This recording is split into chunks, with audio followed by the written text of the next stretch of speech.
somos llamados a ser discípulos. Para nuestros invitados, este mensaje tiene una aplicación muy especial para nosotros. ¿Okay? Eso es el tipo de mensajes que tienen una aplicación directa a la congregación. Si tú viniste el día de hoy como un invitado, tú dices, yo pensé que iba a escuchar un mensaje diferente acerca más de Jesús o de la vida de Jesús o de qué significa el cristianismo o algo de la palabra, algún salmo, una cosa así. Yo quiero pedirte que de tu paciencia y tu comprensión, porque como iglesia nosotros a veces tenemos ciertos domingos en donde la predicación tiene una aplicación específica para las personas que tenemos tiempo siendo miembros de esta congregación. Yo aún así creo que la palabra de Dios no regresa a Dios vacía, aún así creo que tú vas a recibir algo de beneficio. Entonces no te quiero desanimar y quiero animarte a que sigas viniendo y que sigas escuchando.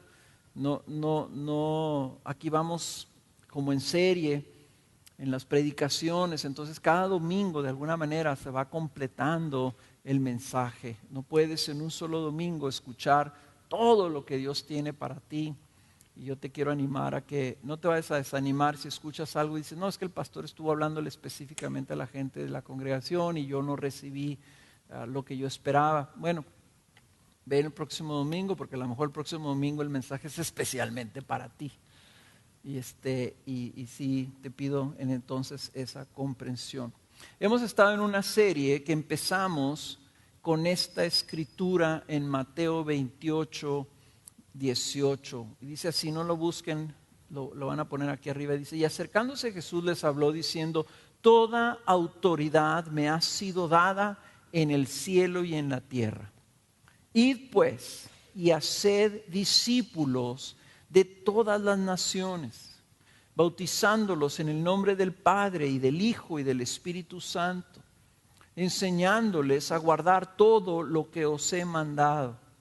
Y aquí yo estoy con vosotros todos los días hasta el fin del mundo. Esta fue la despedida de Jesús con sus discípulos. Y la despedida donde les está dando la misión, y se le llama la gran comisión, porque Cristo al despedirse los envía a una cosa específica, a hacer discípulos. Entonces, como nosotros corremos el riesgo de pensar que Cristo vino a ser cristianos, que se sentaran en una iglesia y que escucharan algún mensaje bonito cada domingo y que tuvieran una religión ahí, ¿verdad?, en sus vidas. Pero Cristo no vino a eso. Cristo vino a salvar lo que estaba perdido, a los pecadores, a los rebeldes, a los publicanos. Vino a salvar y a rescatar a los que sabían que estaban perdidos y que clamen a Él para salvación. Pero vino para salvarlos, para hacerlos discípulos. Entonces en esta serie empezamos a hablar lo que es un discípulo, introduciendo el discípulo como alguien que sigue, como alguien que obedece, como alguien que está aprendiendo, como alguien que quiere ser como su maestro. Y hemos estado hablando de las diferentes etapas y cómo es que nosotros avanzamos como discípulos, porque contemplamos, ¿se acuerdan de esa cita en 1 Corintios? Contemplamos la gloria de Dios. Y luego, contemplando la gloria de Dios, somos transformados en esa gloria, en esa misma imagen que estamos viendo. Nuestras vidas están siendo cambiadas. El ejemplo de esa dinámica, el mensaje de Miguel que vino y trajo sobre discípulos de su gloria. Somos los discípulos de su gloria porque vemos su gloria y entonces eso, lo que vemos de Cristo, eso nos inspira a nosotros a ser como Él. Y en estas últimas 3 semanas hemos estado hablando las 2 características o las 3 características que deben distinguir a los discípulos, ¿verdad? Personalmente, lo que aprendemos de Cristo, su mansedumbre, que tenía que ver que Jesús vivía para hacer la voluntad de su Padre, su humildad, en donde vemos que Jesús no vino para ser servido, sino para servir, manifestada así su humildad sirviendo. Y luego, este domingo pasado con Abelardo, estuvimos hablando de su amor, que dijo el Señor: en esto van a saber que son mis discípulos, si se aman los unos a los otros. Y no puede haber humildad sin amor, como tampoco puede haber amor sin humildad, porque la humildad la definimos como considerar los intereses de los demás, pensar en los demás, no solamente en nosotros, sino en los demás, y que así vivamos de esa forma. Hoy, que me toca cerrar esta serie, yo quiero hablar sobre la meta, sobre, todo esto, ¿a dónde vamos? Una de las cosas que se me hizo interesante es que en estos últimos mensajes, donde hablamos de la mansedumbre, de la humildad y del amor, casi la mayoría en los grupos de casa comentaban que se sentían como que estaban muy lejos de eso. Como diciendo, no, pues olvídate, a mí me falta mucho amor, ¿verdad? ¿Yo en qué áreas hay que crecer? Pues en todas, porque en mi amor, ¿verdad? Batallo con ser paciente y con pensar en los demás y en no caer en ira y en soportarlo todo. Me falta muchísimo amor y me falta mucha humildad porque soy egoísta y me falta mucha mansedumbre porque hago lo que se me pega a mí en mi regalada gana y no en la voluntad de Dios, etcétera. Y como que todos como mexicanos, ¿verdad? Tendemos a esta postura de estar cómodos con nuestra debilidad o nuestra flaqueza. Entonces cuando nos preguntamos, ¿verdad? Oye, ¿cómo vas o cómo estás? Decimos, no, pues ahí la llevo, pues tú sabes, pues tengo mis fallas, tengo mis detas y pues ahí la llevo. Como que nos conformamos con nuestro estado flaco, chafa. Nos justificamos porque decimos, pues oye, es que soy un pecador, ¿verdad? Y cuando empezábamos la serie hablábamos de esto, de cómo en la santidad nosotros justificamos nuestra falta de santidad en base a que entendemos la doctrina del pecado y sabemos que nacemos como con el pecado original y que no lo podemos quitar hasta que no se muera nuestra carne. Y eso lo trasladamos al concepto de discipulado y pensamos, pues sí, nos sentimos bien mal, reconocemos que nos falta mucho, que no hemos crecido como deberíamos de haber crecido, pero no nos podemos quedar ahí. En otras palabras, hermanos, lo que nos falta es una ambición santa.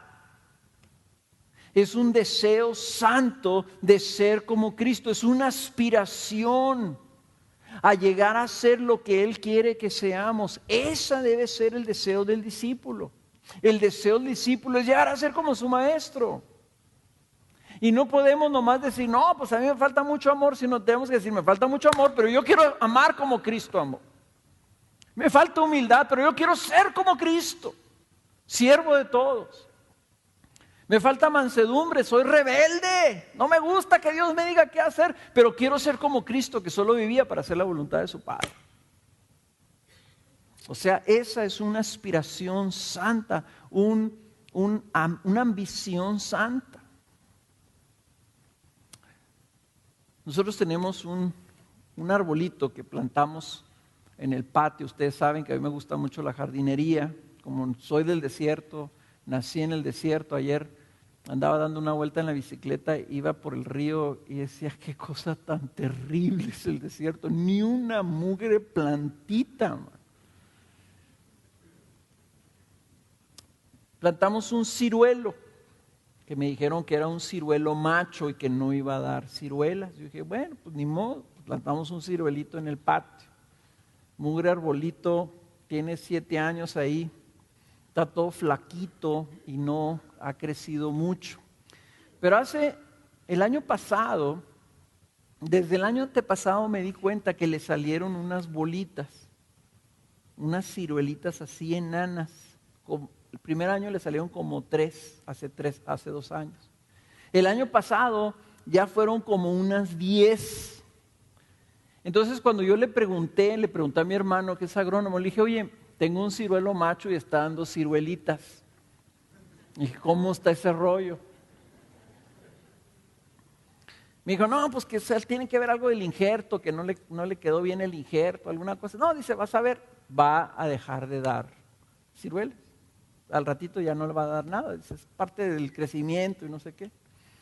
Pues este año andaba yo ahí regando el ciruelito y me di cuenta que estaba lleno de ciruelitas, enanas, pero muchas. Y fui yo y le corté a Ken y le traje así con las dos manos un puñado de ciruelitas, y bien ricas, pero chiquititas. Lo que les digo esto porque a mí me dio mucho gusto que me diera más ciruelas. O sea, primero me dio como 10, ahora ya me dio así 2 manos llenas de ciruelitas, tan enanas, sí, están enanas, chiquititas, así parecen cherries, pero son ciruelas. Y bien que mal, a nosotros nos bendijeron y nos las comimos. Y nos dio mucho gusto que el ciruelo, que no debía dar nada, que no esperaba yo nada del ciruelo, me está dando ciruelitas, aunque sean chiquitas. En otras palabras, me bendijo el fruto de mi ciruelo. Yo sé que no son perfectas, yo sé que no ganaría ningún concurso más que de Ripley, ¿verdad? De las ciruelas más enanas que existen. Pero a mí me bendijo el incremento. El ciruelo que está plantado en el suelo juarense con tanta dureza y con tanta dificultad, está haciendo su esfuerzo de darme más ciruelitas. Hermanos, ¿cuánto más no se alegrará Cristo de que nosotros nos esforcemos por darle más fruto a Él? Entonces, por eso quiero que leamos el capítulo 15 del libro de Juan. Es un pasaje que ya leímos hace tiempo cuando estuvimos en el Evangelio de Juan hace un par de años. En Juan capítulo 15, versículo 4, quiero que lo leamos y quiero que se acuerden de mi ciruelo cuando estemos leyéndolo. Y dice así: permaneced en mí y yo en vosotros. Como el sarmiento no puede dar fruto por sí mismo si no permanece en la vid, así tampoco vosotros si no permanecéis en mí. El sarmiento son las ramitas esas que dan la planta de la vid, ¿verdad? Son como ramitas, así como enredadera que se van extendiendo, de ahí salen las uvas. La vid es el tronco retorcido y seco de donde salen estas ramitas. Dice el versículo 5, yo soy la vid, vosotros los sarmientos, o sea, nosotros. El que permanece en mí y yo en él, ese da mucho fruto, porque separados de mí nada podéis hacer. Si alguno no permanece en mí, es echado fuera como un sarmiento y se seca, y los recogen, los echan al fuego y se queman. Si permanecéis en mí y mis palabras permanecen en vosotros, pedid lo que queráis y os será hecho. En esto es glorificado mi Padre, en que deis mucho fruto y así probéis que sois mis discípulos. Como el Padre me ha amado, así también yo os he amado, permaneced en mi amor. Si guardáis mis mandamientos, permaneceréis en mi amor, así como yo he guardado los mandamientos de mi Padre y permanezco en su amor. Estas cosas os he hablado para que mi gozo esté en vosotros y vuestro gozo sea perfecto. Versículo 12. Este es mi mandamiento, que os améis los unos a los otros, así como yo os he amado. Nadie tiene un amor mayor que que uno dé su vida por sus amigos. Vosotros sois mis amigos y hacéis lo que yo os mando. Ya no os llamo siervos, porque el siervo no sabe lo que hace su Señor, pero os he llamado amigos, porque os he dado a conocer todo lo que he oído de mi Padre. Vosotros no me escogisteis a mí, sino que yo os escogí a vosotros y os designé para que vayáis y deis fruto, y que vuestro fruto permanezca, para que todo lo que pidáis al Padre en mi nombre os lo conceda. Esto os mando, que os améis los unos a los otros. En este pasaje, o con este pasaje, vamos a terminar la serie hablando de permanecer en Cristo dando fruto.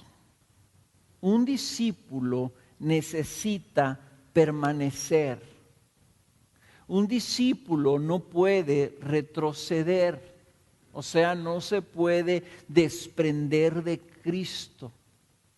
No debe dejar de ser discípulo. No es un discípulo que se integra y luego se desintegra, participa y luego no participa, está conectado a la vida y luego se desconecta. O sea, una de las cosas que trataba de comunicar a Belardo con el anuncio del Instituto de Integridad y Sabiduría es que nuestro compromiso con el instituto, esta va a ser una sucursal, la segunda sucursal en México. La primera fue la de Guadalajara, ya Luisa ya se adelantó y ya empezaron ellos su instituto. La segunda va a ser aquí en Juárez. Lo que quería comunicarles a Belardo es que no queremos estudiantes que se integren y luego se desconecten, van a un curso y luego ya no van al otro. O sea, no queremos que sea una formalidad, que haya formalidad en nuestro compromiso. Bueno, ¿cuánta más formalidad no debe haber con Cristo, con nuestra permanencia en Él, en su palabra, en su amor? Permanecer en obediencia, en esa mansedumbre, en esa humildad de considerarlo a Él, en depender de Él, seguirlo a Él. Pero la clave está en el versículo 8 que dice: en esto es glorificado mi Padre, en que deis mucho fruto y así probéis, así demostréis, si se puede decir eso, que así demuestres que eres discípulo. ¿Cómo vas a demostrar que eres un discípulo de Cristo? En que estás dando fruto. Y así como a mí me bendijo, aunque esas ciruelitas eran pocas y chicas, a mí me bendijo tener ese fruto. Dice la Escritura, Dios Padre es glorificado en que nosotros llevemos fruto. Esa es la manera de demostrar que somos sus discípulos. No es hablando, no es diciendo, es demostrándolo por medio del fruto que hay en nuestras vidas. Y noten el versículo 16 que dice que Jesús escogió a sus discípulos. Te escogió a ti y a mí, ¿para qué? Con la intención de que le des fruto. Para eso nos designó. No nos designó para que vengas a ser parte de la bola, para que vengas a ser parte de una iglesia y de alguna manera ya te puedas poner tú una etiqueta y digas: yo soy cristiano. No, te designó para que fueras una planta que diera fruto, un discípulo fructífero. ¿Y qué se necesita para dar fruto? Pues de ahí donde viene la ilustración de mi ciruelo. Se necesita crecer, se necesita madurar, se necesita permanecer. Yo tengo otro árbol también que me sirve de ilustración. Cuando nos cambiamos, estaba el terreno de atrás, ahí planté 2 arbolitos, así como la canción. Okay. Igualitos los dos, los compré los dos, me costaron igual, los 2 tipos de árbol, los planté. Pero planté también unas palmeras y las palmeras se alocaron y empezaron a crecer muchísimo y al año que entra ya estaban grandotas. Entonces dije, no, pues el árbol donde lo planté va a topar con las palmeras, lo voy a cambiar. Entonces lo desplanté y lo moví y como a 2 metros de distancia lo planté otra vez. Al arbolito no le gustó. Okay. El otro árbol que no moví siguió creciendo y como que se dio una flaqueada ahí, ¿verdad? Después empecé a ver cómo estaba ahí y dije, no, pues ahora va a topar ahora con el otro árbol. Entonces una vez fueron unos hermanos ahí a la casa, los invité a comer y les dije, oigan, necesito que me ayuden a cambiar otra vez el árbol. Entonces ahí desplantamos ese árbol y lo volvimos a plantar en otro lado. Ahora menos le gustó, dijo el árbol, bueno, pues ya déjame en algún lugar, pues. Apenas el año pasado volvió a florecer ese árbol y empezó a crecer. La diferencia está que el original, el que nunca se ha movido, tiene un tronco como de 8 pulgadas de ancho. Y el que planté 3 veces tiene un tronquito como de 2 pulgadas de ancho. O sea, la diferencia entre uno y el otro ha sido la madurez. El otro por la constancia, porque está permanente, permaneció ahí sin ser conmovido, sin retroceder, sin ningún problema, creció y maduró y está un arbolote, y el otro sigue siendo un arbolillo chiquillo. Hermanos, tal vez tú dices que hay debilidad en tu vida, flaqueza, dices, me falta mucha humildad, me falta mucho amor, me falta mucha mansedumbre, estás flaco, como el ciruelito, como el otro arbolito. Te voy a decir por qué estás flaco. Por la inconstancia, por la falta de permanencia. Yo te puedo decir, las flaquezas en mi vida están directamente relacionadas a mis inconstancias con el Señor. Tú empezaste a leer la Biblia este año, duraste 2 meses y luego te desanimaste y lo dejaste. Eso se llama inconstancia. Falta de permanencia, ya no permaneciste en su palabra. Tú vienes a la iglesia 2 domingos, faltas 2. A veces vienes, a veces no vienes. Si te llama alguna persona para darte carrilla, vas al grupo. Si no te llama, no vas. Y estás así, eso se llama inconstancia, y por eso es que estás un arbolito con un tronquito chiquito y no das fruto. La meta del discípulo es llegar a ser un discípulo maduro. Para ser maduro se necesita crecimiento y para crecer se necesita permanencia. Lo voy a repetir. La meta de un discípulo es llegar a ser un discípulo maduro, porque solamente el maduro da fruto. Pero para llegar a ser maduro se necesita crecimiento. ¿Okay? No llegas a ser maduro a la deriva, no llegas a ser maduro nomás ahí llevándola, no llegas a ser maduro nomás al ahí se va, al ahí la llevo. Se llega a ser maduro en base al crecimiento, y para que haya crecimiento se requiere permanencia activa. ¿Ok? Entonces la meta que tenemos es algo que en donde nosotros nos tenemos que esforzar para alcanzarlo. Fíjense ahí, pónganle su dedo ahí en Filipenses, en Juan 15, y denle vuelta más adelante a Filipenses capítulo 3. Porque aquí específicamente el apóstol Pablo habla de alcanzar la meta, de esforzarse a la meta en Filipenses capítulo 3, versículo 12.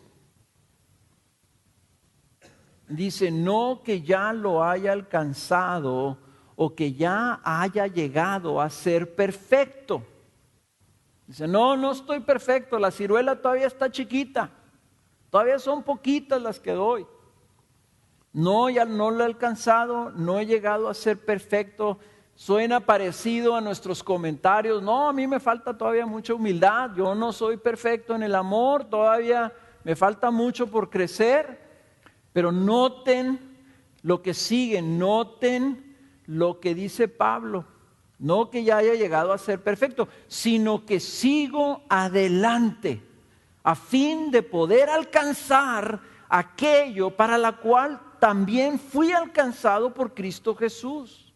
Hermanos, yo mismo no considero haberlo ya alcanzado, pero una cosa hago, olvidando lo que queda atrás y extendiéndome a lo que está delante, prosigo hacia la meta para obtener el premio del supremo llamamiento de Dios en Cristo Jesús. Así que todos los que somos perfectos tengamos esta misma actitud, y si en algo tenéis una actitud distinta, eso también os lo revelará Dios. Sin embargo, continuemos viviendo según la misma norma que hemos alcanzado. Para alcanzar una meta se requiere esfuerzo, se requiere extendernos hacia ella. El que está corriendo una carrera se extiende, se estira, le echa ganas para poder alcanzar la meta. Se requiere que permanezcamos, dice que continuemos viviendo según la misma norma que hemos alcanzado. En otras palabras, se necesita no retroceder. Lo que ya alcanzamos lo tenemos que guardar.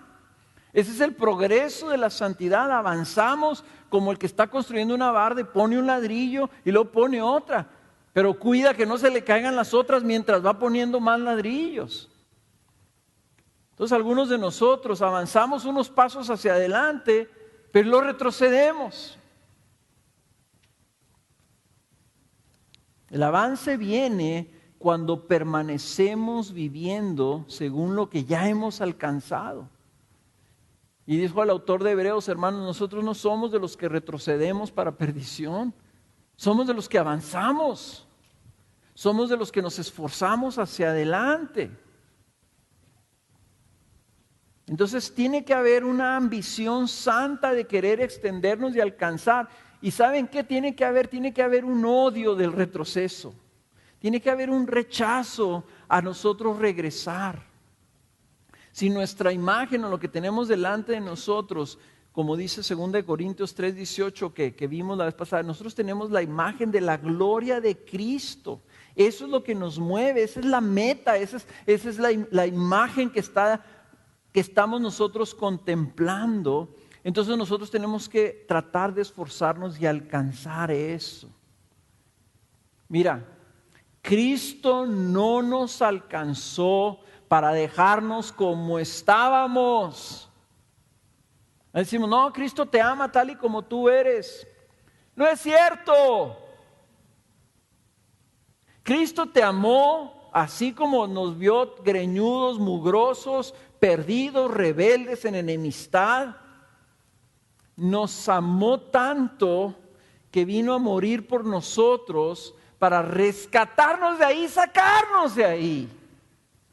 No para dejarnos ahí, sino para transformarnos. Claro, Cristo te ama en tu estado, te ama a ti, pero no ama tu estado pecaminoso. Te ama a ti lo suficiente como para transformarte. Cristo vino para salvarnos, para transformarnos en su semejanza como sus discípulos. Que maduremos y seamos equipados para dar fruto, mucho fruto. En esto es que es glorificado Dios, no solamente en que estemos nosotros subsistiendo. ¿Cuántos años tienes de cristiano? Yo tengo 35, debería darme vergüenza. Debería darme vergüenza, hermanos. Después de 35 años, imagínense el tronconón que debería de tener. Imagínense el fruto que debería estar dando. El único que puede medirme correctamente es Cristo Jesús. Yo no tengo nada de qué gloriarme ni nada de qué exaltarme. En 35 años yo veo mi vida y debería darme vergüenza. Pena delante de Dios. Dice el Señor, perdóname. ¿Qué hubiera sido mi vida si hubiera sido yo consistente en mi permanencia contigo y no como ha sido mi vida, que he ido avanzando, ¿verdad? Pero pues unos bajones. Desgraciadamente así somos. Y así va a ser. Pero lo que tenemos que tener nosotros es esa ambición de decir, Señor, yo quiero crecer. Y esos bajones, no justificarlos como, bueno, pues tú sabes, pues uno le echa ganas, pero pues ya sabes, uno es pecador, pues siempre va a retroceder. ¡No! La meta es Cristo. Mi meta es Cristo mismo. Él va a darme un premio si yo llego a la meta final. Y eso es a lo que yo quiero esforzarme, a recibir el galardón. Entonces, si tú ya dices, ok, yo también quiero ser un discípulo maduro, Carlos, sí quiero. Bueno, ¿qué es un discípulo maduro? ¿Qué es un discípulo maduro? Ahí le voy a pedir a Úrsula que me ayude con esto. Estoy tratando de destilar la verdad lo más sencillo posible para que se nos grabe un poquito. ¿Qué es un discípulo maduro? Número uno, un discípulo maduro es un discípulo que permanece. Es un discípulo que permanece. Número dos, un discípulo maduro es un discípulo que sirve. Ahora les voy a decir por qué. Un discípulo que sirve. Y número tres, un discípulo maduro es un discípulo que se reproduce. Todos estos son ejemplos de madurez. ¿Ok? Permanece. Un discípulo que permanece. Pásale a la siguiente, por favor. Un discípulo que permanece es uno que vive y permanece en su misión y dependencia del Espíritu Santo, guardando la palabra de Dios y permaneciendo en el amor de Cristo. Se dice fácil, un discípulo que permanece, pero vean la definición de lo que es. Vive y permanece en una postura de sumisión. Ahí entra la mansedumbre. ¿Se acuerdan que la mansedumbre es esa disposición a decir, hágase tu voluntad? Permanece en sumisión y dependencia. Decíamos que una de las evidencias de la humildad es que somos dependientes de la gracia de Dios. No nos desconectamos, nunca andamos en nuestras propias fuerzas, sino permanecemos en dependencia del Espíritu Santo, guardando la palabra de Dios. Cristo aquí nos dice, si tú guardas mi palabra vas a permanecer. La mansedumbre y la sumisión y la dependencia significa que la palabra de Dios tú la guardas, la atesoras, es tu guía, es tu base de lo que tú estás viviendo. Y dice Jesús, permaneces y permaneces en mi amor, o sea, vives de esa manera. Mansedumbre, humildad y amor es la característica en tu vida. Permaneces así. ¿Qué es un discípulo que sirve? Un discípulo que sirve. Es un discípulo que habiendo descubierto y desarrollado sus dones espirituales, sirve con ellos a otros fielmente. Veamos que el ejemplo de servicio era tan fundamental en la idea de un discípulo, porque Jesús dijo, miren, yo les estoy dando un ejemplo, yo vine como uno que sirve, si ustedes hacen esto, van a tener el gozo. O sea, la función, el discípulo, la manera como un discípulo vive siempre está relacionada con el servicio, porque siempre está relacionado con la humildad, de considerar los intereses de los demás. Eso nos lleva a salir de nosotros mismos en esas expresiones de amor, sirviendo. ¿Ok?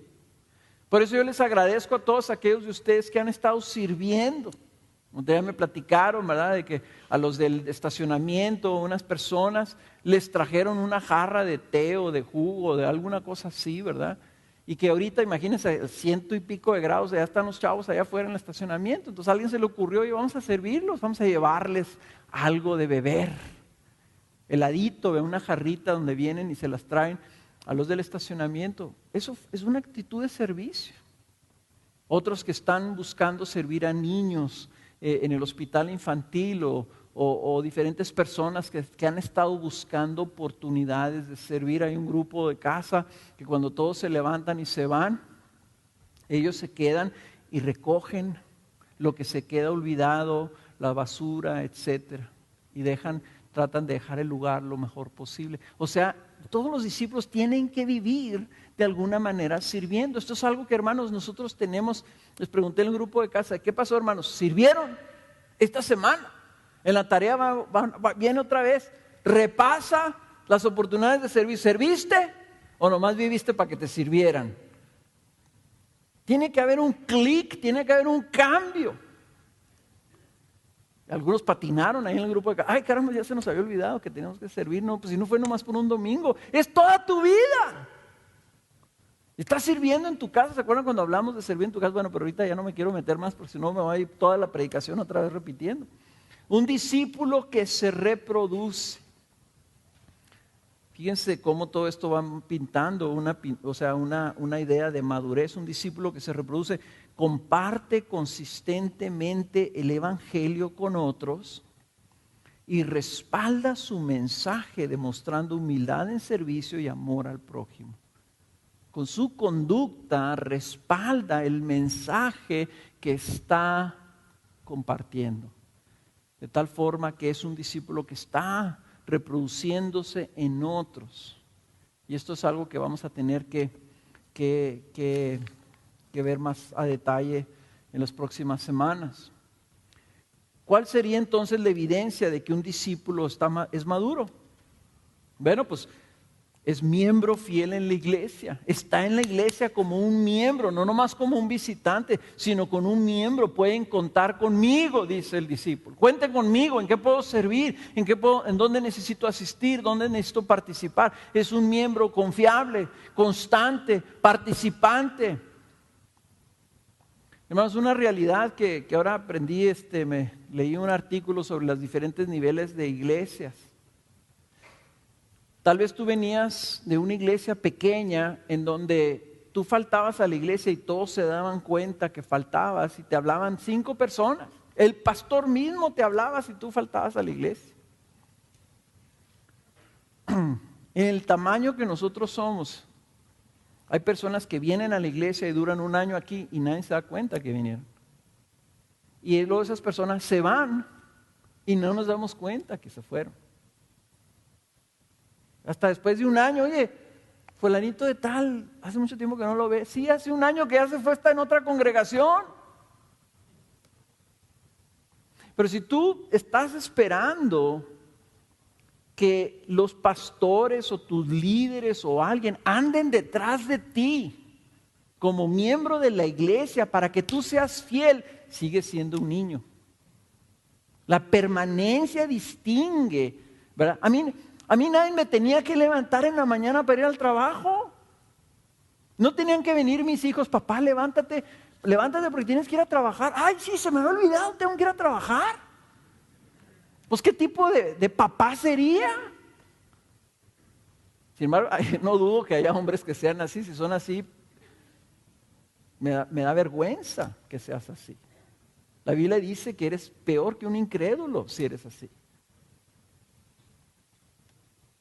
O sea, no podemos nosotros, esa ilustración tan obvia, sabemos, oye, pues no, al niño sí, va la mamá y despierta al niño, mi hijo despierta, se tiene que ir a la escuela. Ay, ¿tengo que ir a la escuela? Sí, mi hijo, todos los días tienes que ir a la escuela, pero ¿por qué tengo que ir a la escuela? Mi hijo, levántese, punto. La mamá lo tiene que levantar. Bueno, tú eres un discípulo maduro es alguien que permanece como un miembro fiel. Un discípulo es un fiel administrador de su vida personal, de todos sus recursos, de sus relaciones. Administra bien, sabe qué hacer con su vida. ¿Qué tipo de papá sería yo, de esposo, si llegara con mi esposa? Oye, viejo, pues hay que pagar la luz y el agua y el gas. Fíjate, es que venía yo del trabajo y vi una persona que estaba vendiendo ahí un perro de esos bien especiales, esos bulldogs ingleses, y pues costaba $500. Pues yo siempre quise tener un perro, pues me paré y gasté todo el dinero del chivo ahí en el perro. Me decía mi esposa, pues que eres un niño. O sea, te dejas llevar por tus impulsos, o sea, no administras lo que Dios te da sabiamente, prudentemente, para su gloria, para dar fruto, no, sino que estás viviendo así tu vida, tus recursos, tu tiempo, tus relaciones, descuidadamente, insensatamente. Un discípulo maduro se ve, si es un siervo, si es una persona que permanece fiel. ¿verdad? Y si permanece fiel, entonces administra fielmente todo lo que se le ha dado. Y lo administra de tal forma que también lo hace sirviendo a otros. No solo sirviendo a veces, sino sirviendo a todos todo el tiempo. Nunca se quita la cachucha de servir. Y nunca se quita también la cachucha de que es un discípulo y por lo tanto comparte el evangelio con valor con cualquiera. Si permanece, también entonces es un adorador. Es un adorador agradecido de su Salvador. Permanece buscándolo a Él. Permanece adorando a Dios. Hermanos, yo sé que muchos de ustedes no son discípulos, simplemente como los veo que adoran a Dios. No me engaño, yo sé que muchos de ustedes, un alto porcentaje de esta congregación, no son discípulos. Tal vez son simpatizantes, tal vez sean personas interesadas en Cristo o, ¿por qué no?, quieren, ¿verdad?, identificarse con la iglesia cristiana. Yo no sé. Pero discípulos no son, nomás porque veo cómo no adoran a Dios. No les mueve el corazón su Salvador, del cual quieren ustedes imitar. Un discípulo se vería siendo un discípulo obediente a su palabra. Un discípulo celoso de santidad, celoso de su pureza, deseando avanzar en ello. Hermanos, yo veo que demasiados de nosotros comprometemos nuestra santidad tan fácilmente y la justificamos.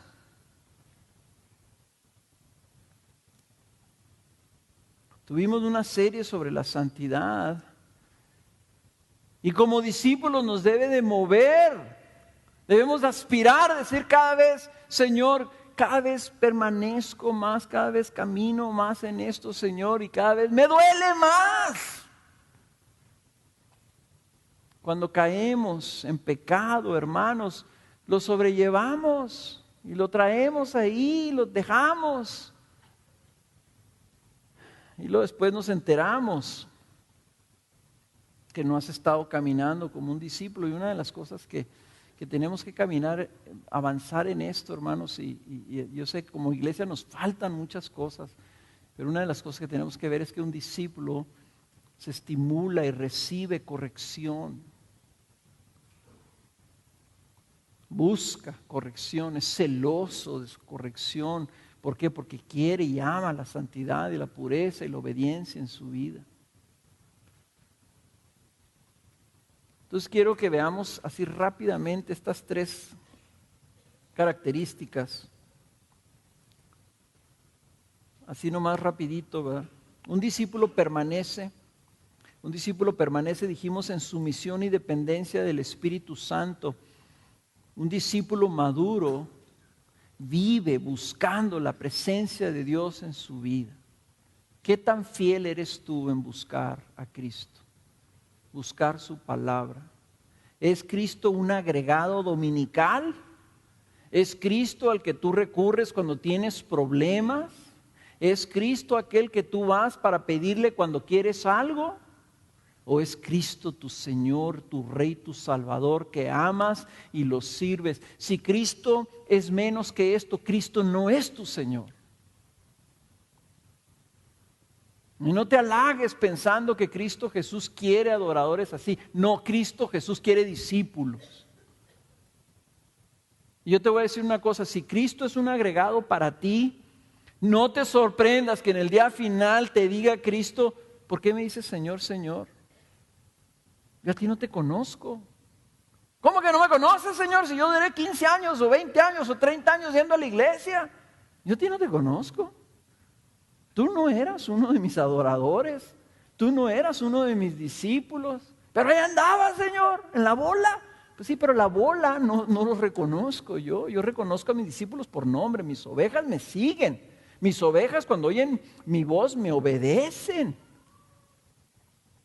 Entonces no te halagues tú pensando que porque vienes a la iglesia o porque escuchas una predicación o porque te dices cristiano, eres un discípulo. Un discípulo permanece en Cristo, ama a su Señor y lo busca. Pero si eres una persona que vives tu vida y solo te acuerdas de Cristo los domingos cuando tienes que venir y a veces dices, ay, tengo mucha flojera de ir a la iglesia y no vienes, y vives tu vida de lunes a sábado, trabajas, estás con tus hijos, cortas el zacate, lavas el carro,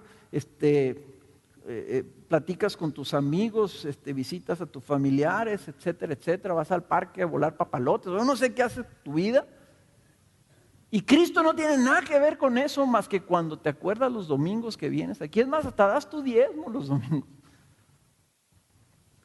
Te voy a decir una cosa, no estás permaneciendo en sumisión y dependencia de Cristo Jesús, como dice, pegado a la vid. Dice, eres una vara seca. Pegado a la vid, permaneces en Cristo. Permaneces guardando su palabra. No necesito decir mucho de eso, ¿verdad? Permaneces guardando su palabra. No podemos ser sus discípulos si no estamos alimentándonos de su palabra como verdadero alimento espiritual y permanecemos guardando su palabra cuando su palabra es la que guía nuestras vidas. Guardar su palabra significa que la cuidas, la atesoras, te gobierna su palabra, te dirige su palabra. Hermanos, es dulce la palabra de Dios. No estamos hablando de que la palabra viene como una imposición o algo negativo. Cuando conoces su palabra te das cuenta qué dulce es para tu vida. Es un verdadero alimento. ¿Qué tanto es la palabra en tu vida? Si la tienes ahí abandonada, si no la estás leyendo, si no la estás leyendo consistentemente, devocionalmente, no te estás alimentando, no estás guardando la palabra, no eres un discípulo de Cristo. Permaneces en su amor.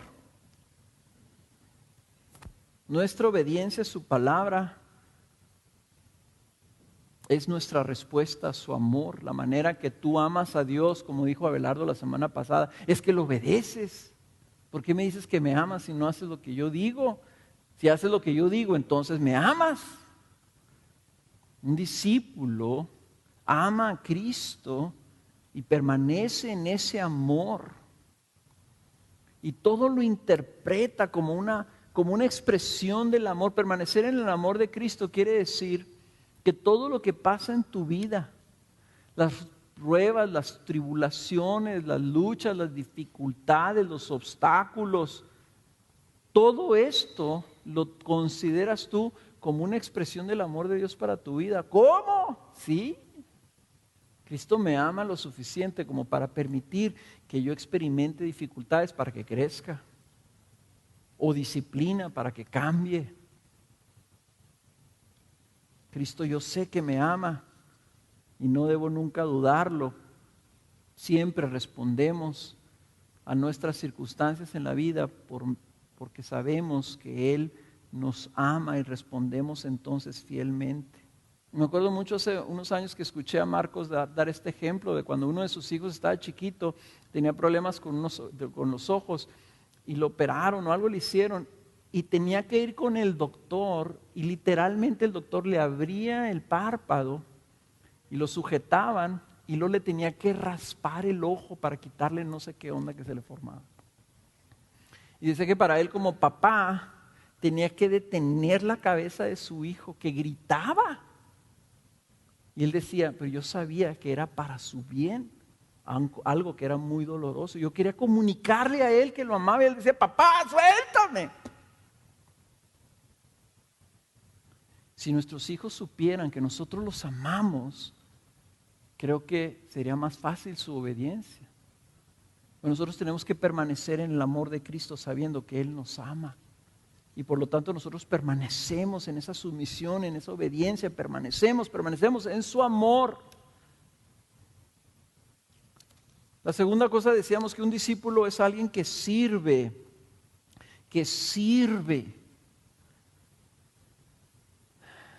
El dar fruto significa que tú produces algo bueno y fuimos designados para dar fruto.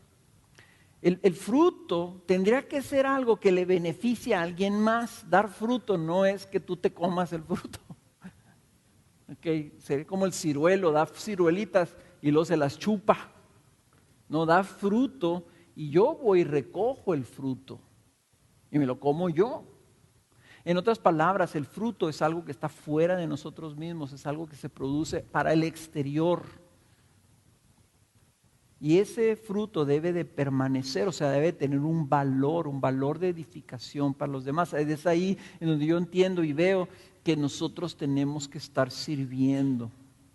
Y la Biblia dice que a nosotros se nos ha dado algo para la edificación mutua. O sea que todos tenemos la capacidad de producir algo en beneficio de los demás. Abelardo leyó 1 Corintios 13 la semana pasada, pero sabes que 1 Corintios 13 es como las galletas Oreos. ¿Okay? Es lo del medio, lo blanquito de las galletas, lo dulce, eso es 1 Corintios 13. La galleta, 1 Corintios 12 y 1 Corintios 14, ¿saben de qué habla? Habla de los dones espirituales y de cómo nosotros debemos de servir al cuerpo, porque no somos independientes unos de otros, sino que todos nos debemos servir unos a otros. Y en medio está el amor que nos dice cómo hacerlo. Entonces, como discípulos, nosotros tenemos que servir con lo que a nosotros nos dieron. Y entonces yo sé que muchos de ustedes están pensando, pero es pastor, yo no sé cuáles son mis dones. Es muy fácil saber cuáles son tus dones. Ponte a servir y vas a encontrar tus dones. Aquellas cosas que tienes como una carga en tu corazón, empieza a servir ahí. Yo tengo una carga por los niños. Inscríbete en el ministerio de niños. Tengo una carga por los jóvenes. Ve con Chovy y con Alex. Dile, oye, yo quiero servir a los jóvenes. Tengo una carga por los automóviles. Inscríbete en el ministerio de estacionamiento. No creo que nadie vaya a tener. Pero cuando hablamos de dones, todos pensamos, yo quiero estar ahí arriba en el ministerio de alabanza porque yo canto bien bonito. Y es como los concursos esos de, ¿cómo se llaman? Los de American Idol. Y salen ahí 20 o 30, ¿verdad? Pero van 50,000 a hacer solicitud y de esos 50,000, 49,000 piensan que cantan. Pero nomás ellos piensan. Es una cosa ilusos, ¿verdad? Y a veces nosotros queremos, sí, es que yo quiero enseñar, yo quiero hacer esto, yo tengo el don de profecía, y tengo el don de esto, yo quiero tener don de sanidad, y quiero... ¿Sabes qué, hermano? Sirve, simple y sencillamente sirve. Si tu motivación es servir, Dios te va a dar dones, pero empieza sirviendo. No estés sentado esperando, no, pues es que yo no sé cuáles son mis dones, yo no puedo hacer nada. Hace 35 años el Señor me salvó. ¿Saben cómo empecé yo? Hace 35 años empecé a servir. Llegaba temprano a montar la carpita donde nos juntábamos. Y me iba tarde desmontando la carpita donde nos juntábamos. Después que tuvimos el edificio, llegaba temprano a poner las sillas. Yo no he visto voluntarios aquí que me digan, pastor, ¿puedo llegar temprano para ver qué se ofrece a poner sillas, a arreglar algo? Hay personas que están preguntando qué quieren, qué dones tiene el Señor. Empieza a servir. Yo he tenido la oportunidad de servir en casi todos los ministerios de la iglesia. Me puse a pensar en qué ministerio no he servido y creo que en el único donde nunca he tenido realmente mucha participación es en Alfa. Nunca he dado un Alfa y nunca he estado en Alfa como moderador. Es el único ministerio que no he servido. Entonces, hermanos, un discípulo busca servir, pero no se espera a ver que tienes ojos, tienes manos, tienes pies, sirve. Y sirve y no esperas a que vengan a decirte, ponte a ayudar. No, tú busca ayudar, busca trabajar. Agarra una escoba, ayuda al que sea, pero ese que sea tu afán en lugar de que estés esperando que te sirvan a ti. Un discípulo es uno que se reproduce. Una clara evidencia de madurez es que hay reproducción. Así como uno que permanece, como les decía yo, y soy maduro si yo soy el responsable, si yo soy el que me levanto para levantar a mis hijos. Entonces yo soy el maduro, el que permanece, el que está constante, el que no necesita que alguien lo ande empujando. Soy maduro si estoy sirviendo. Piensen ustedes en su casa. La mamá anda lavando los trastes, barriendo, lavando la ropa, planchando, limpiando la casa. Y los chavos que están haciendo, están tirados de panza jugando el Nintendo. ¿Quién es el maduro? Que está sirviendo. ¿Y quién es el maduro? El maduro es el que se reproduce. Cuando tú ya tienes capacidad de reproducirte en otro, entonces ahí es donde vemos la madurez. Y por eso es tan importante, por ejemplo, el discipulado en las casas. Porque hay papás que deben ser los maduros en su casa, que quieren que nosotros discipulemos a sus hijos o que la escuela discipule a sus hijos. Discipulado es responsabilidad de los padres, no llevárselos a otro para que otros los discipulen. O traernos a sus esposas. ¿Sabes qué? Arréglame a mi esposa, pastora Abelardo, aquí te la traigo, me trae unas broncas, habla con ella, ¿no? Tú eres el esposo. Es tu responsabilidad servir y servirlos a ellos y reproducir lo que Dios te está dando. No, pues si la espiritual es mi vieja, pues entonces están al revés. No, es que ella sí le entiende esas cosas de la Biblia. No, pues tú deberías de entenderlas, tú deberías de prepararte, tú deberías contestar sus preguntas, tú deberías de estar buscando de Dios de rodillas, con el rostro en la tierra, diciendo, Señor, dame algo para servir a mi familia. ¿Okay? Entonces tú te reproduces, te estás reproduciendo con tus hijos. ¿Ellos les has hablado de la palabra de Dios? ¿Les estás compartiendo el evangelio? ¿O quieres que el ministerio de jóvenes te los convierta? Muestra de madurez es que asumes tu responsabilidad, permaneces en ella y luego te reproduces.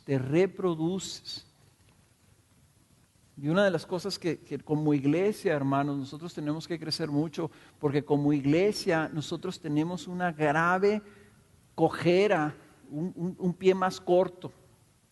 Ya ven esas pobres personas, yo no sé si hay algunas personas que tienen un pie más corto, no entiendo por qué, ¿verdad? Conocí una señora que tenía un pie más corto porque se le había salido la pierna de la cadera y la traía por acá arriba. Entonces pisaba y ¡fum!, se le subía así, ¿verdad? Nosotros tenemos un pie más corto en el área del evangelismo. Y una de nuestras cargas como pastores, sabemos que no vamos a crecer como discípulos hasta que nosotros no hagamos que esa pierna crezca y se ponga el tamaño que tiene que crecer. Y yo se los digo de mí personalmente, de que no estamos compartiendo el evangelio a las naciones como deberíamos estarlo haciendo. Yo quiero animarlos que en su grupo de casa hablen de esto, si tú estás compartiendo tu fe o no, y por qué no, o por qué sí. ¿Eres un discípulo secreto? No hay tal cosa como discípulos secretos. Ni siquiera estos hermanos que están en este país del Medio Oriente donde tienen oposición son secretos. Está creciendo la iglesia allá. ¿Por qué? Porque ellos están compartiendo su fe y están buscando y están orando y están siempre buscando oportunidades para compartir su fe. Entonces, ser un discípulo maduro requiere una decisión intencional de obediencia a Jesús, de seguimiento a Jesús, de extendernos para alcanzar la meta de la madurez a la imagen de la gloria de Cristo nuestro Señor. Para buscar entonces nosotros producir un fruto como discípulos que le agrade a Él.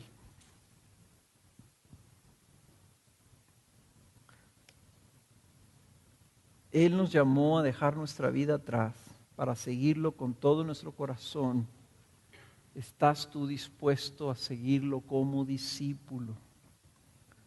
Evalúa tu vida, hermanos. Esta serie de estos 11 mensajes debe habernos servido para evaluar nuestra vida y usar este lenguaje. Ya no digas, sí, yo soy cristiano desde hace 35 años. No di, yo soy un discípulo de Cristo y así vivo mi vida.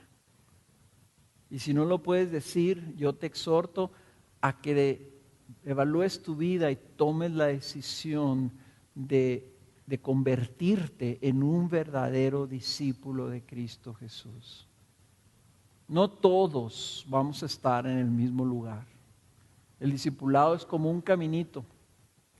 Esos que hacen las chivas, ¿verdad?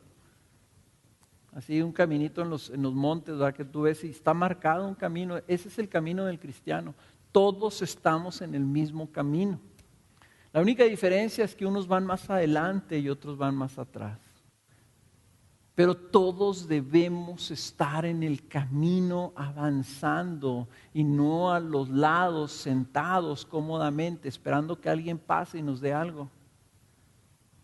Nuestra meta es Cristo Jesús y todos debemos estar avanzando en el camino del discipulado, aspirando a alcanzar esa meta.